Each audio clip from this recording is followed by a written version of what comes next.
Well, thank y'all for coming today. Going along with the Great Super Bowl contest, you'll use turning tools, and it's important that we sharpen the turning tools correctly. And this is why it's important. This is beat up and nasty as it is, and we'll address this. This is skew chisel, okay?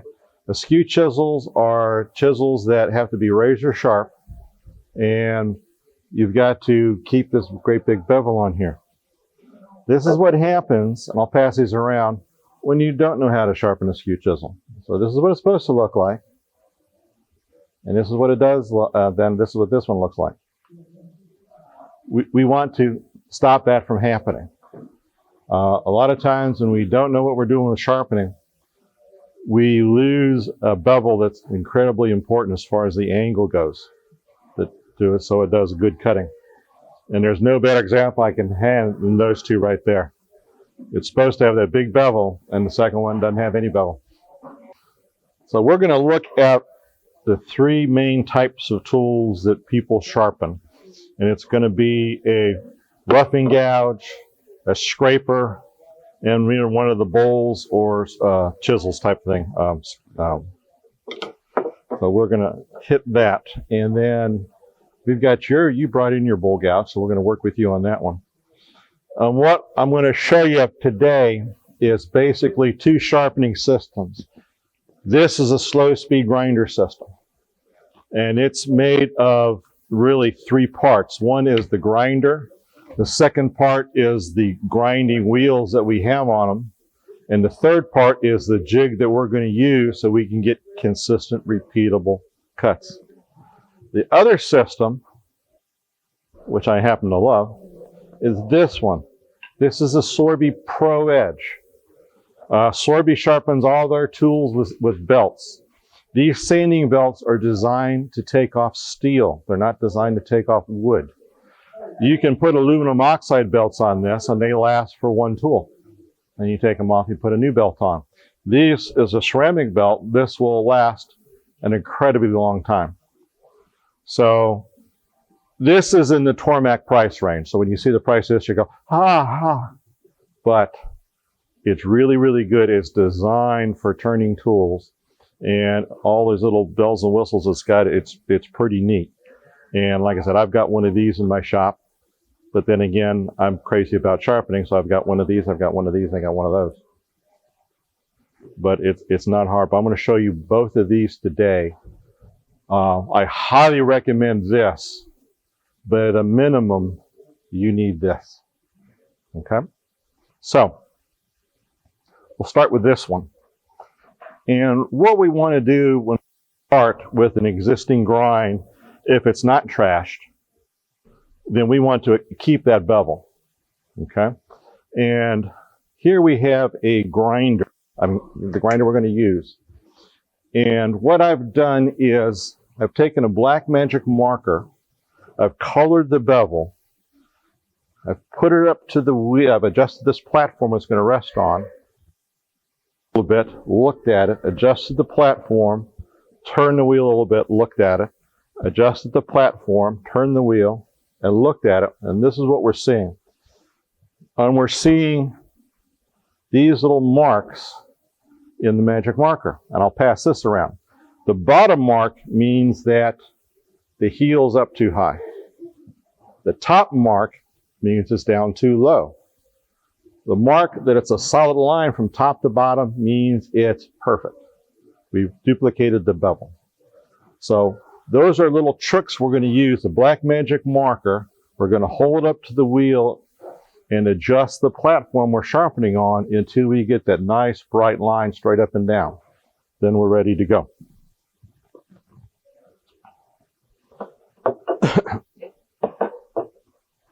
So, what about the wheels? This is a CBN wheel. This is my favoriteest wheel in the whole world to sharpen stuff with. Why? This is machined out of solid steel. It spins like a top. There's no wobble in it. Since it's made out of solid steel, it will not shatter. The CBN compound, which stands for a word this long, doesn't wear out. This is only for metals that magnets will stick to. Okay?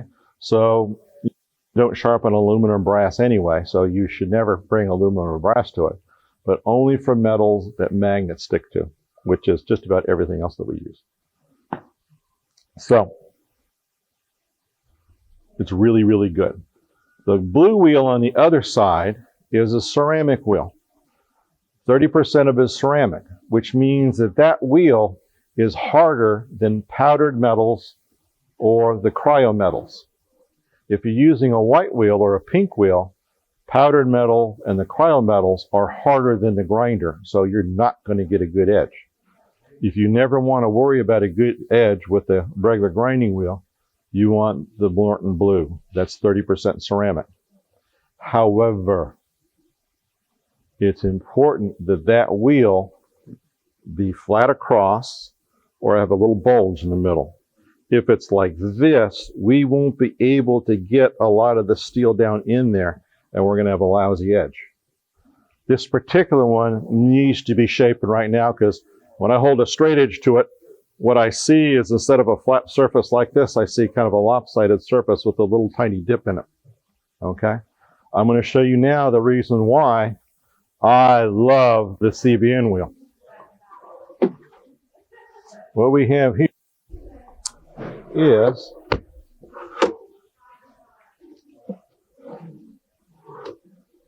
this is a dresser. This is diamond, and we're going to use that to shape this wheel. So all we do is put it on here, put it on the platform, and just come right in.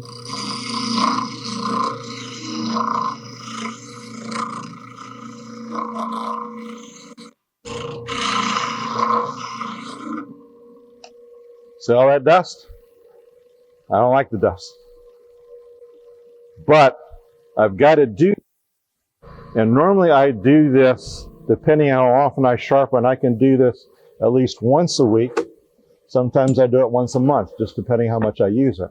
I never have to do that with the CBN wheel. The CBN is always flat, sharp, ready to go. So, with that being said, you'll see that I've got this platform here and I've got this here. This is a grinding jig. Grinding jigs are very important because they let us duplicate the bevel, let us duplicate the cut. So, since I've already got this set up perfectly, this is how long it takes to sharpen a scraper.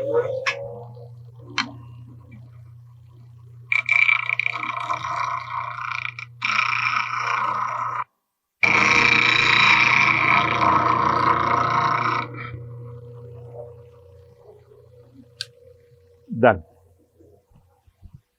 Ready, sharp, ready to go. I'll pass this around. You can feel the tip right here. And that's a good edge, ready to go. And I can duplicate that all day long. If I'm using it on the lathe and it gets dull, I come right back over here. If I haven't changed anything, put it right back, 3 passes, back to turning again. That's what the jigs allow you to do, to duplicate effortlessly. Now, these, even though they've got attachments to grind on the wheel like this, you can see that it's going to be really hard to get this flat bevel. That's why this is so good. With this one, I can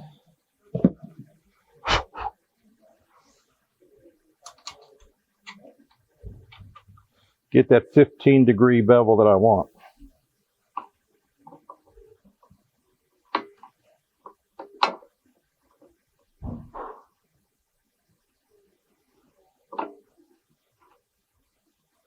Okay.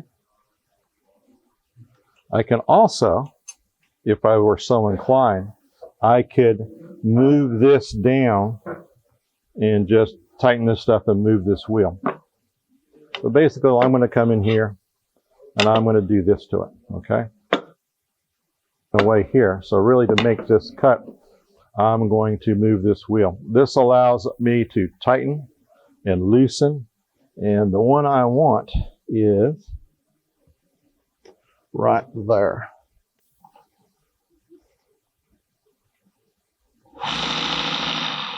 Okay. Now, to hold the skew chisel in place, we can always do something like this. In fact, this is what we do if we want to put a radius in it. If we just want it nice and straight, this is one of our attachments, and we just put this here and then bring this up. Just like that. So,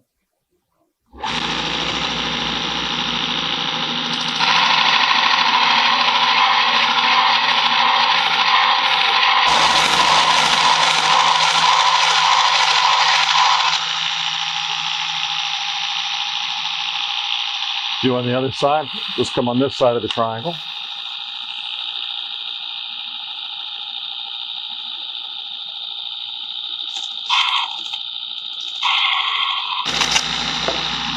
And that's what we do over and over till we get this bevel nice and flat. Then one of the things I do, and the reason this is here, a skew chisel is the only tool I use that I use a sharpening plate on. Because this is such a wide, flat bevel. To really get it nice and sharp now, I'm going to bring it here, duplicate the bevel, and just finish my sharpening on this.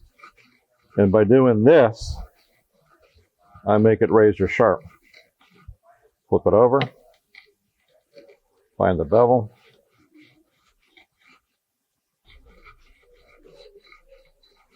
So for a skew chisel, people ask me, what good is a skew chisel? Why are you going through all this stuff for this one particular tool? The skew chisel is probably the most versatile tool there is for the lathe. It's also the hardest to learn to master. If you ever heard of the word catch, and it doesn't mean anything, wait till you try a skew chisel. It's spectacular. It will scare the hell out of you. So, what do we do? What we want, besides find my claw, oh, here they are.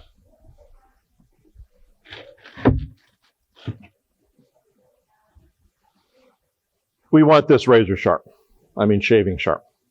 And then after doing what I did there, I take it to actually a piece of leather. Again, establish the bevel, pull a couple times on a leather, and now it will shave. Okay? Well, what does that mean? That means when I use it on the lathe, I will get a cut that's so clean and so crisp, it hardly needs any sanding at all. I could also plunge straight in from the side like this, and I can make a perfect dovetail for little tendons I'm making to grab it with the chuck. That also means I can come in this way, come in straight, and then come in from the sides, turning as I do, and I can get beautiful start half for a bevel, a bead rather, half beads. So it's great for decoration. And it just, if you know what you're doing, you can eat a tremendous amount of wood quickly with this. So if you're a production turner, this is great. What is it not great at? This is for spindle work only. This is not for bowls. You would not like what happens if you try to use it for bowl blanks. It would be most evil. But this is great. What I did to learn how to use this, as an aside, I went out to Lowe's. I bought a whole bunch of 2x4s. I chopped them into lengths about this big, cut them in half so they were 2x2s. And then I purposely tried to get as many catches as I could. On purpose, just bang, just spectacular catches. Once I calmed down after doing all of that, I knew exactly what I have to do to get a spectacular catch. So that wasn't a question anymore. I knew exactly that if I twisted it like this or did this, it'd be a powie. Then I went and I got a special, the step is the big pointy thing that's spring loaded. and a whole bunch of little pointy things. The thing I like about those is if you're using a stub and you get a catch, the wood will stop just like that. Lathe still turns, but the wood's not moving. It's going to make a nice little ring, but you won't get that explosive pow. So between the stubs and learning how to do this, this is an excellent tool, and I use it quite a bit. It goes through pen blanks like nobody's business. However, it needs this big giant flat bevel, and this is so bad out of whack, it would take me 20 minutes to get this back. So we're done with this for now, but just the little that I did, put your fingers on the edge. Be careful, it's sharp.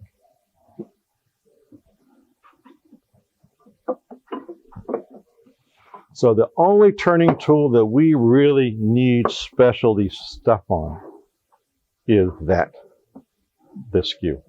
You really need something like that Pro Edge, that big sandpaper, because you're not going to get a flat bevel on around anything, okay? Now, that being said, most folks never even attempt that, and that's fine. You don't need it. But if you wanted to use that, if this is something you really want to try, then you're going to have the means to sharpen it right out of the box. Now, when you buy one of those things, the only thing you need to do to them right out of the box is hone them on a piece of leather. They're all set to go.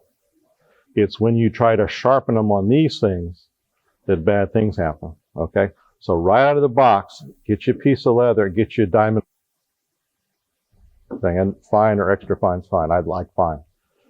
And I'll sharpen it. I'll strap it on the leather. I'm good to go when I feel it, because you're going to feel it. It's going to be effortless, and then you're going to feel yourself pushing. As soon as you feel yourself pushing, stop, go back to that, and you can skip the Pro Edge right away. You can go just to diamond, just to leather, and back. As soon as you feel you're pushing again, stop, diamond, leather, back. If you get stuff that is all discombobulated, then you're going to need either the Pro Edge or you need a bunch of sandpaper. Another common tool that we sharpen is this. This is a roughing gouge. Now, it's been through the wars. This is relatively easy to sharpen. And what you're going to see here, as I'll pass this around before I sharpen, if you look up at the edge right here, you're going to see chips and different bevels and stuff. So what we've got is an edge that really needs to be dressed. And this is what the CBN wheel is really, really good at. On my shop, if you looked at mine, and I've got a bunch of those, from big ones to burger size ones to teeny ones, and they've all got masking tape on them with those numbers. That normally I put the sticky measuring tape right here and just use it as a number reference. So what we're going to do with that is we are going to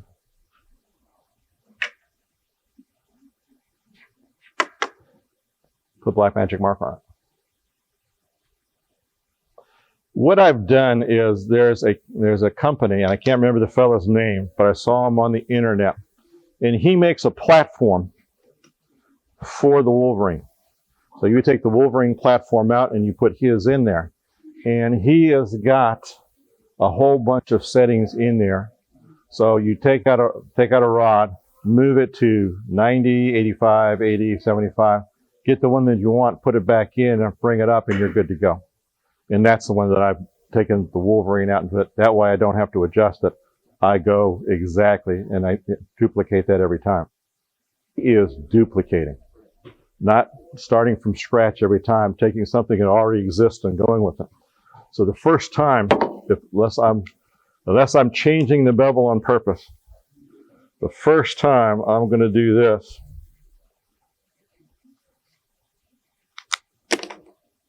This comes out. This goes here. You eyeball it so it looks like it's laying flat. Lock it in, turn the wheel. Take a look, and you can see there's that little mark at the top, which means this is back too far. So scooch it up a little. Do it again.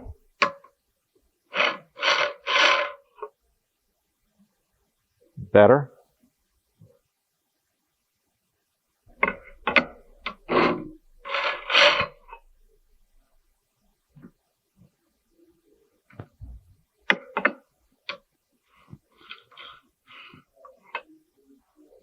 That's what we're looking for.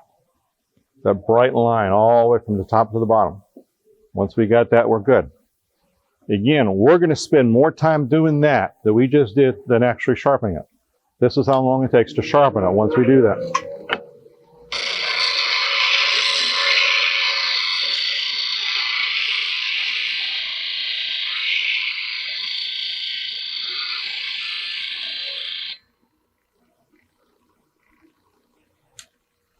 Do you notice the lack of sparks? It's another thing I like about this. Put your hand here, there's a lack of heat. The CBN wheel is much cooler and doesn't near as much sparks as the other. And that's sharp, ready to go. It took longer us to do the black magic marker and find the right spot. Now, if I had that measuring tape here, I'd be looking at a number. Say it was 15. I just write 15 on the masking tape on the ferrule, and anytime I wanted to sharpen that, I would set that to 15 and go. Now, is it going to be a forever thing? No. The wheel doesn't wear, but we're taking off steel. So eventually, if I keep using 15, it's going to get further out and further out and further out and further out and further out. So what I want to do from time to time is just, when I first get those things, I take a protractor, write down the degrees, and I'm trying to keep that in there. So over time, if I notice that changing, say from 45 to 50 to 55, that means that I'm coming down into the, so I would adjust it accordingly. Okay? But this, I don't have to do that. I don't have to do that very often. Much more often with the ceramic wheel. Now, show you guys, and it's best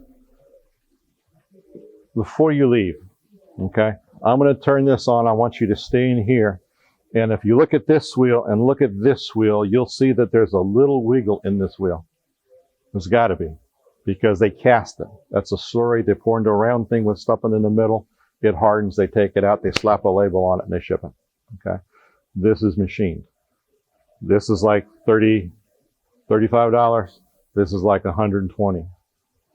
This is bomb. Okay. Pardon? This one's $120. Yeah, really, that's all you need. You'd use the rougher ones if you were actually physically change a whole lot of bevels. Okay, now, what else does this do? This is what we're talking about for bowl gouges. May I borrow yours? Can I borrow yours? Gentleman brought his bowl gouge and his Wolverine vari-grind jig. Okay, the vari-grind is a great jig to use to make wings on. This is called an Irish grind. If it's really long, it's called an Ellsworth grind. Sorby calls them long grinds, extra long grinds. So this is what we're going to do. We're going to do this. Now, to make this work, we need to keep this the same. The only problem is, where do we go to start with? Well, if you count, this line right here is on the first notch right here. If you count. You can also go on the internet and you can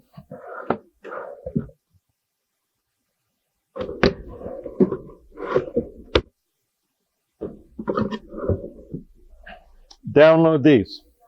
These are templates. What I did was I printed them off, glued them to a piece of plywood, and cut them out. So this is designed by this fella, and it's for this bowl gouge. See that when you put it just like that, it all lines up. This allows you to get a good grind on this, and we'll see the grind when we get done. If anybody wants to write that fellow's name down, if you do an internet search on it, you're going to see the PDF file. And he's got these for bowl gouges, for spindle gouges. So where does this go? We want this to be about 2 inches popping out of here. We can either eyeball it, or we can get a ruler. And we find out that right now this is just a bit long. We take this, and what we're looking for is here to the tip of this.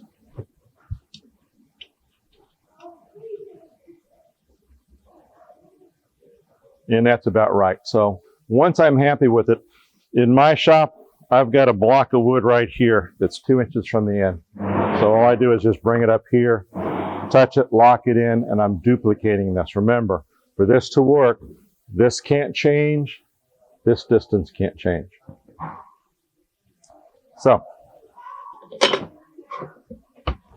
same thing here. We're going to bring this up. We're going to put it so it looks like it's right where it is. Again, we're going here. We're duplicating existing bevel. Of course, we could just throw caution to the winds and make a whole new one. But for right now, we'll just do this. Again, put this on here. Give it a twist. We can say we just made a tiny little mark right here, which means we need to come out a little bit.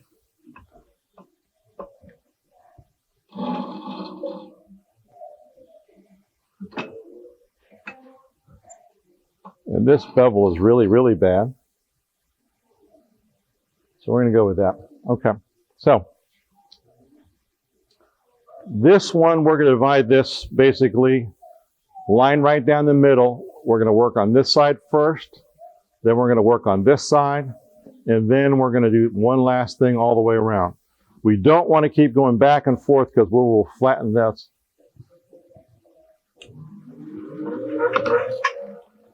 So all we're going to do is just come right in like this.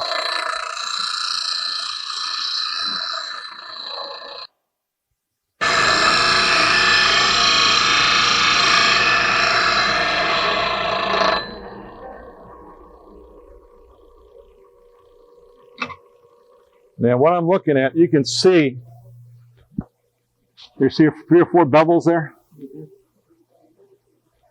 So we want to take all those 3 or 4 bevels out.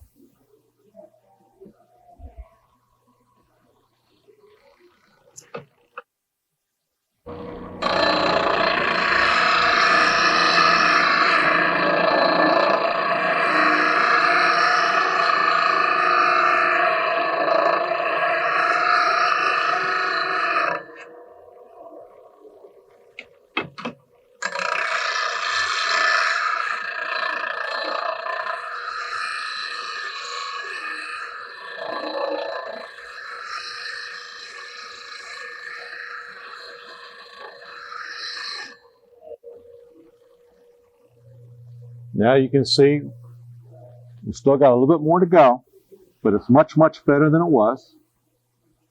And again, even though we put in there all that time, it's hot, but it's not finger burning hot.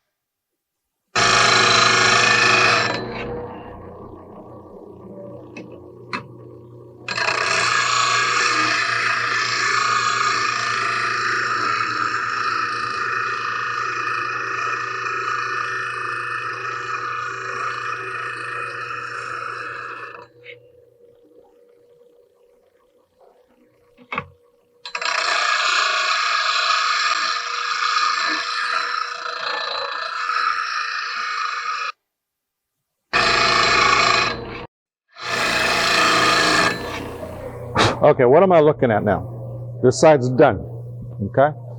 Now, this edge here, from here to here, we want it to be either flat or with just a slight little bump, okay?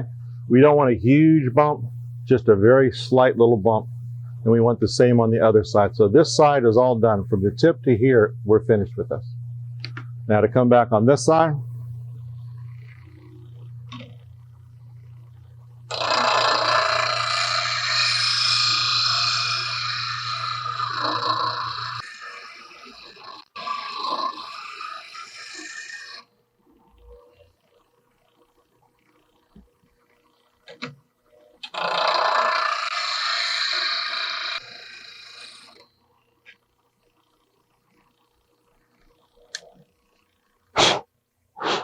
this is hot now, but now this is razor sharp, okay? So when you get home, all you have to do is make a little block so that from the tip of this to this is 2 inches long. And then when you put your tool in and you go on your sharpening system, once you get this distance down, you're going to be perfect. And to do that, all you're going to do is put this in, use the black magic marker, and move the wheel. You're going to move this in and out until you got a Bryan line from top to bottom. Then just record that distance, and you can duplicate this all day long. But we pass this around. Pass it around to everybody so they can see it, what the edge looks like. Just be careful if you touch up there because it's going to be hot, but it shouldn't be scalding hot. Let's get into safety real quick. What turning tools can we use on spindle turning?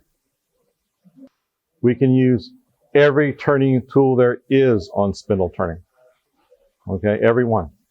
What tools can we use on bowl turning? 2. Some people argue with me, but for right now, 2. Bowl gouge and a scraper. Those are the 2 safe tools. Before bowl gouges, it was scrapers. Okay?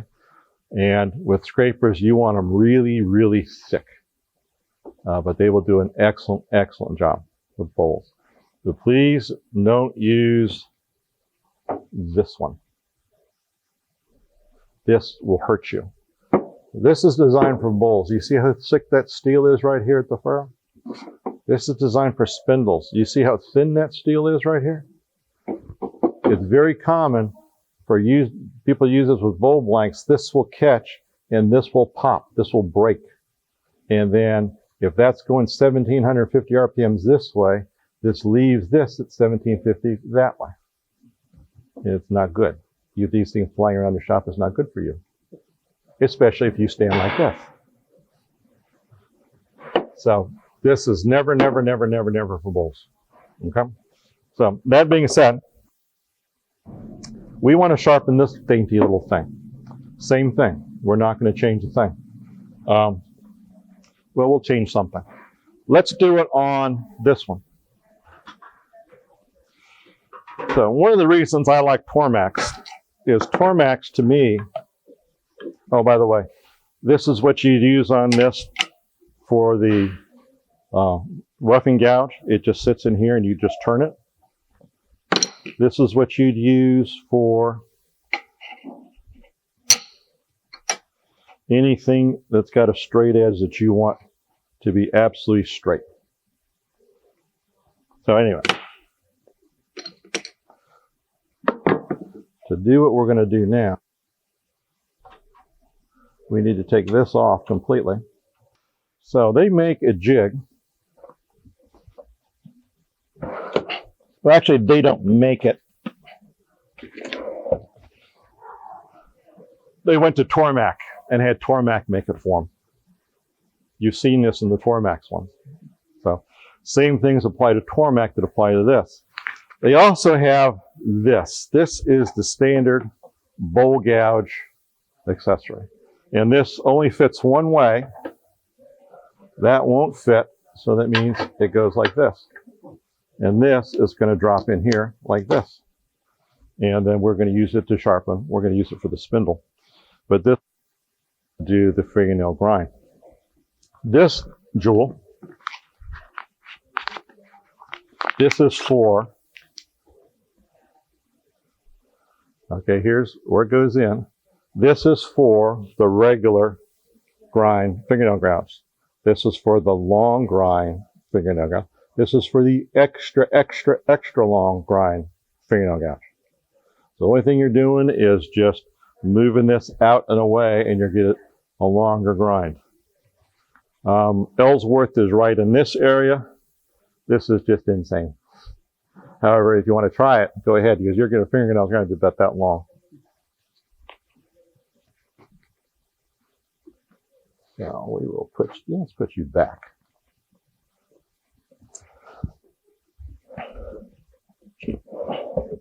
Now again, what we want to do with this is just what we did with the, here. We're going to take, I'll put it over here. Yeah, I'll put it over here. This is going to come out. We're going to go about 2 inches.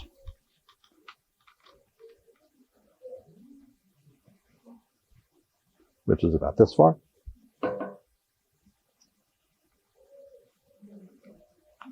And the same thing, we're going to, we can blacken this edge if we want, put it here, and we adjust this with this.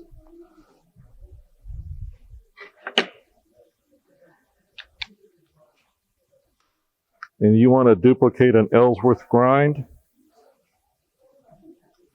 You want from here to here 1 3/4 inches. And you want the arrow right here pointing to the 6. You get an Ellsworth.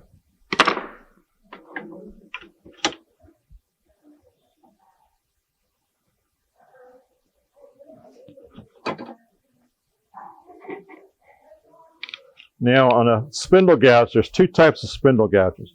There's a regular spindle gouge, which is about a 4 setting. And there's a detail spindle gouge, which is about a 3. And a detail spindle is going to have a little bit longer bevel. So we'll set this up for a detail.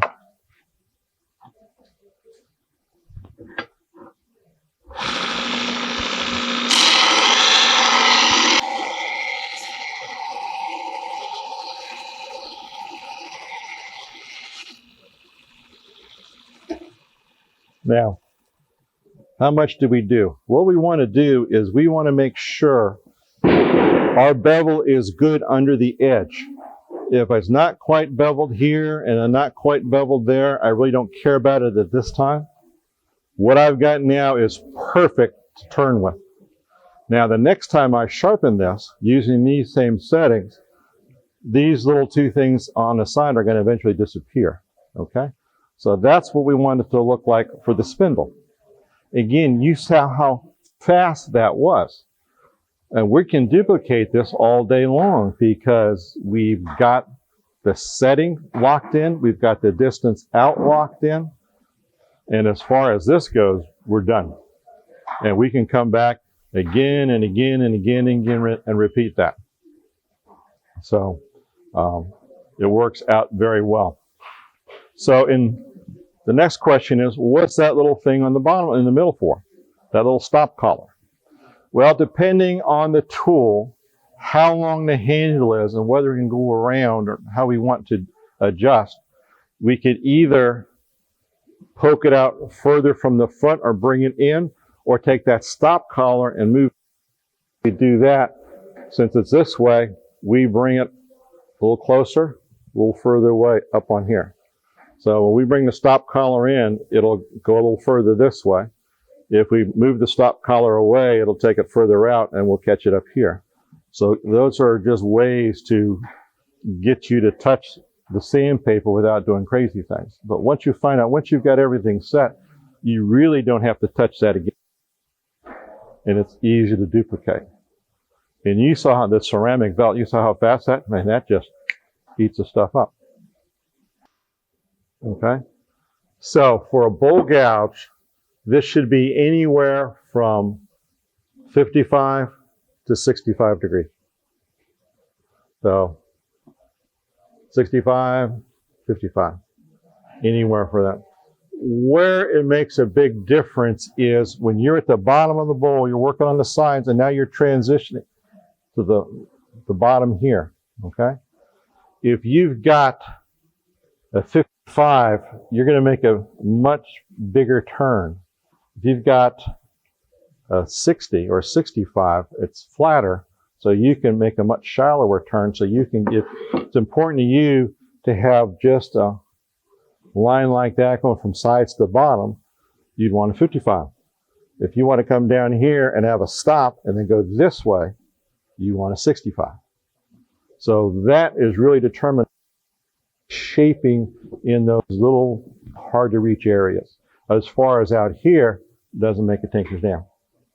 It's only in that transition from inside, from side to floor, or outside from walls again down into here, especially if you're going to do an insert down in here, like you're grabbing and splitting out. So that's where that comes in important. For spindle, spindle is 45 to 35. Right now, this is about 45. 35, we'd have a much better reach in here, and that's really good with the detail. If you're making little coves or little bumps, whatever you want, you can get in there and really do some nice fine work with that. This is probably all that you'll ever need, but I would encourage you to either buy a detail or take an extra spindle and give it that 35 degree. He makes a product, a little metal thing with staggered. It's got a little thing that's 35, 45, 55, 65. And basically all you do is put your tool into there, holder just like this, and push it forward. So if I took this all the way to the 35, it'd be way out here, and that's what this bevel angle would be. So it lets you just duplicate that really easy. I'm not a really big fan of any type of secondary bevels because this is how we control the cut. We don't have as much metal controlling the cut. It's harder to control.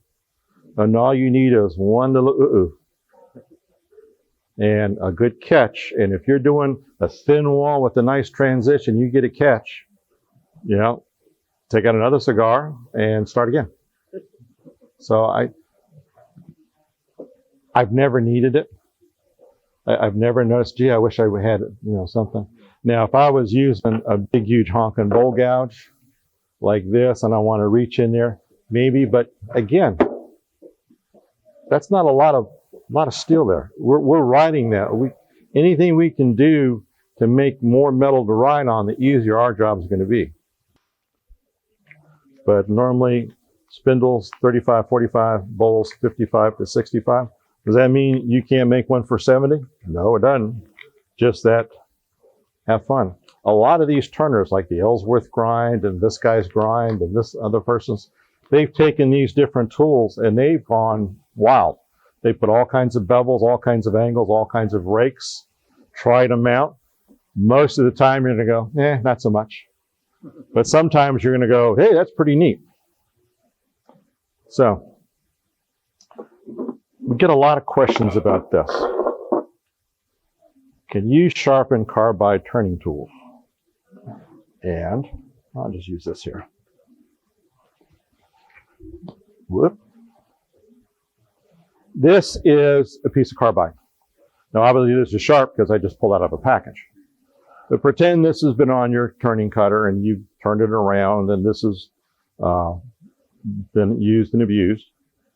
Technically, from each of these, if it was a square one or a round one, if you turn it 90 degrees, 90 degrees, 90 degrees, that should give you 20 hours of cutting on each edge.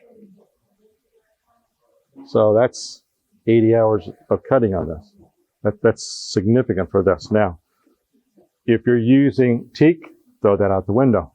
You're lucky to get an hour of cutting on it. Depending on the Brazilian cherry, you're probably going to get about 30 hours of cutting on the whole thing. American woods, somewhere between about 60 65, 70 is about average before you sharpen it. Now to sharpen it, you need a diamond plate. You cannot sharpen this on anything but a diamond because carbide is harder than any stone. So water stones, ceramic stones,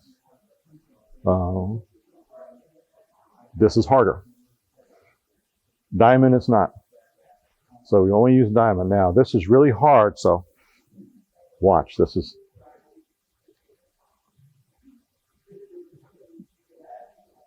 doesn't matter if it's a diamond one, doesn't matter if it's a square one.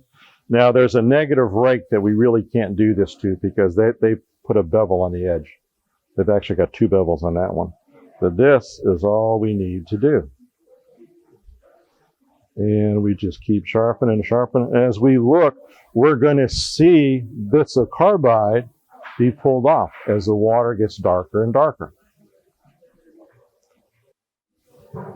Depending on how you abuse the edge. I've done this as fast as a minute. Sometimes the longest I've ever done is 5 minutes. But what I'm doing is I am reducing the thickness of this carbide.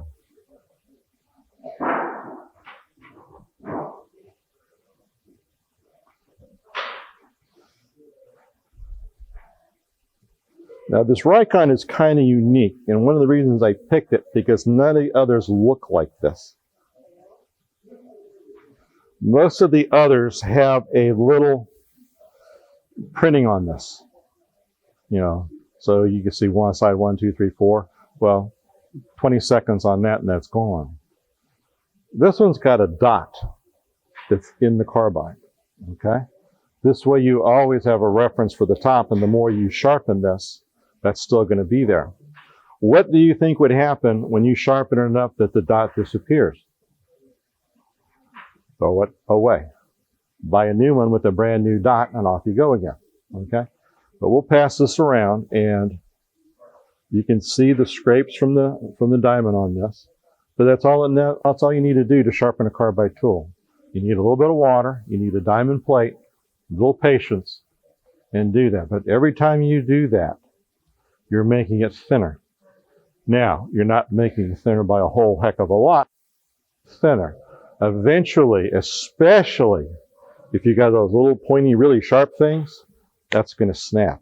Snaps, you can unscrew it, turn it around, put it back again, use the tip until that one snaps, throw it away, buy a new one. Okay? Eventually, you're going to throw it away and buy a new one. The new ones are anywhere from $15 to $20. Fine is a good general purpose diamond because the only thing I'm really concerned with on turning tools for absolutely razor shaving sharp is the skew chisel.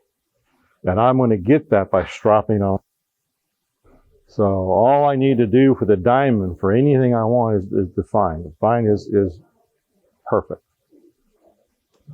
So what did we learn from this whole thing today? 1, if you're going to turn, you've got to have a way to sharpen your tools. You got to. You can't fudge that. And you're going to be able to need to get them, do them, and go right back to your turning. Some folks save the tools up to they're really, really, really dull and bring the whole kit and caboodle in here and have us sharpen for $5 a piece. Don't do that. Because you're spending most of your time sharpening on using dull tools. It just got to the point even you couldn't stand anymore. Don't do that. I mean, it's much better when you feel yourself pushing the wood. And the wood will tell you, if you start pushing the wood, it's going to chatter. You hear the wood chatter, stop what you're doing and sharpen your tool. But that's nature's hint. Nod, nod, wink, wink. So it's not hard to sharpen tools, but you need a jig, and you need one of these 3. You need this one. I haven't used this one, so I'm not going to say yay or nay on this one. This might be great. I'm not a fan of this because this uses regular sandpaper. Regular sandpaper lasts for about 30 seconds to a minute on steel before it's not sandpaper anymore. It's designed for wood. This works outstanding. If you're going to use one of these, you're going to get white wheels with it. Those are okay. But know that new steel coming out for turning tools, especially the cryo steel, the powdered metal steels, and there's another third one I can't think of. It's just come out. Those are harder than the white wheels. So the white wheels won't do a thing. It will take down the white wheels, and your turning tool, you're going to go, it still looks dull. So ceramics, now you saw what happens when you put a grind in to shape the edge of the turn. You're going to have a lot of that stuff floating in your shop. Not necessarily a good thing. And it's a grit. It's not dust, it's grit. So if you get it on your stuff, you're going to start grinding that dirt into what you're doing, especially for finishes. The CBN is much, much better. Yeah, it's a big drink of water to take. You put one wheel on one side, put a CBN on the other, and you probably just use the CBN.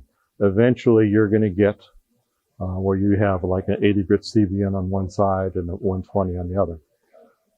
I've a 120 at home, and that's all I've used from day one, and I've never said, yeah, I wish I had an 80. I very rarely use the ceramic anymore. So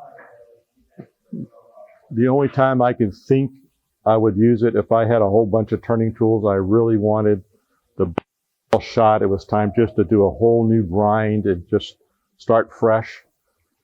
Then you know you're going to take off a lot of steel. And so I probably go by an 80 before I did that. This, I never thought about the Pro Edge till we had the Sorby guy in here and give us all a class on the turning tools, and he used this to sharpen it. And I said, oh, excuse me, sir, what is that? And I went out and bought one, and I liked it so much, I talked them into buying one here, and we use this a lot for sharpening turning tools. It's really, really good. We've had this machine now in this store for, I want to say 4 years. Same belt, and we sharpen all the time. This is a ceramic. It does a really good job. It'll be a long time before we need another one. Now, they also make belts for knife edges. If you're doing a lot of knife work and you want razor sharp surgical edges, they have a trizo belt that's a bunch of different thicknesses for the little nubs on here. But you talk about razor sharp, I mean, that'll cut you just looking at you. They also make holders that you can sharpen knives. So come out of the box, you can, well, not out of the box, but you can buy stuff for this one that'll sharpen regular turning tools, that will sharpen fingernail grinds, and you also get a jig for knives that will put an edge on a knife. And those edges are bloody razor sharp. Again, getting over the price that's in the league with this. I've also got one of these. I also use this to sharpen turning tools. They make a black wheel. The black wheel is designed for high-speed steel. Everything else applies. You use their jigs. You can use any of their jigs for turning tools. You see what their jig looks like. It's the same one for this, for fingernail grinds. Does a great, great job. So they came out with this with 3 wheels, a Japanese one, which is an 8,000 grit Waterstone that I can make it even sharper. Those are just for carving stuff. You're just kind of wasting your time to use anything else because you have to get comfortable. Carving tools have little tiny bevels, and you don't do them long. You don't need to take them to the lever. Then they've got the regular wheel that this is, and you can do a lot of stuff with this wheel. But this wheel is just a gnat's butt harder than high-speed steel. So it takes a while for it to eat high speed. The black is much, much harder than a high-speed, so it sharpens it very quickly. They've also come out with 3 diamond wheels. Okay? Those are the cat's meow. Those are really, really nice. Now, the diamonds technically don't need water. But Tormac says, and I would agree with them, because I'm used to use. I always put water on my diamond hones because it makes it easier. It takes away the powdery residue. It just makes everything cleaner. I would still use a water bath with the diamonds. But one of the things they did with the diamonds, they made the diamond here, but they also took the diamond and took it down the side this way. Why is that intriguing? because their holder now, they've made an attachment that swings around this way, and this is flat. What's the only turning tool that you really can't do with a round wheel? The skew. By putting it here, what do they let you do now? Now you can sharpen a skew on a Tormek. Can't do it on that. So your Tormek or this can now sharpen a skew. This could always do it. This you're going to find out you really don't need it if you started your skew with a diamond and kept it sharp that way. If you took your skew at any time in your life to one of these, then you're going to have work with one of these to get it back the way it was. Okay? Any questions?